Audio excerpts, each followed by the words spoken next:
have to ask you about the new single because is it coming out tomorrow? Am I only thinking it's coming out tomorrow? Louise? Not in the UK. In the US it is. Okay. In the US, in Europe it's coming out between now and different dates. Okay. So roughly a week so I can plug it? Are we talking UK or Europe? No, Just Europe. well, All just over. kind of. Within the next few weeks in Europe. Okay, so so into that. Okay. it's new. Okay. So I have a brand new single called Thank God I Found You, which comes out this week in the States and probably within a week or so all over the rest of the world. And I'm starting my tour on February 14th, Valentine's Day. And Thank God I Found You has two versions, actually. One that's only available on the single. And it's called Thank God I Found You / Make It Last Forever. So it's kind of like a Valentine's Day special package there. So I think I think people would enjoy listening to it with their mate on Valentine's Day. So you are a true romantic, because I was going to ask you about Valentine's Day and whether you were a real romantic girl, but you obviously are. I think I'm very romantic. Sometimes I've been accused of not being romantic, but come on.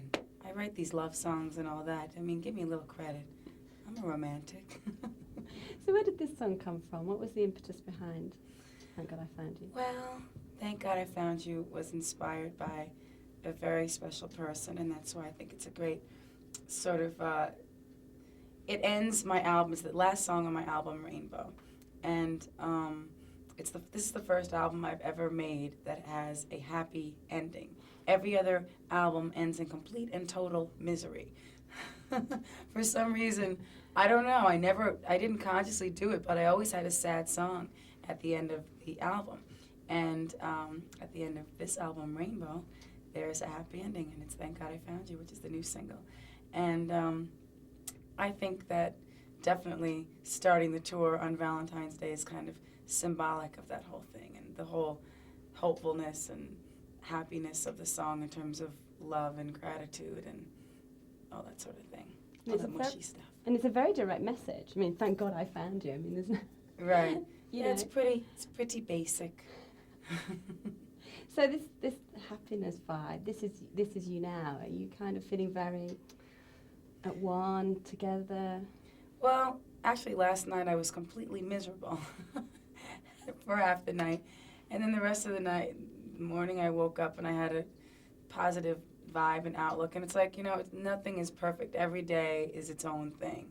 And this is a really bizarre industry, and it can really mess with your mind and twist your thinking and make you paranoid and make you, you're very vulnerable. But it is nice to be with somebody who understands how it is to be in the public eye and to have to deal with that mess, because it is a complete and total mess. Do you kind of freak out sometimes too? Because that scrutiny that you're under the whole time is so intense. The singing's one thing, but there's a whole load of other stuff that you couldn't probably even imagine when you started out. No, I've known I wanted to be a singer since I knew that there was such a thing as growing up and having an occupation, which is basically since I was 4. My mother was an opera singer and a vocal coach, and she quit doing that at a certain point, and then she kind of struggled, and I didn't grow up having a lot of money or a lot of things, and I had a lot of ambition, and I started writing songs when I was 13, and I'm just a radio fanatic. And then I grew up, from about that time watching videos on MTV and wanting to do that, and knowing that that was my dream. And now that's what I do, and it's the music half of it is great. The fans are great.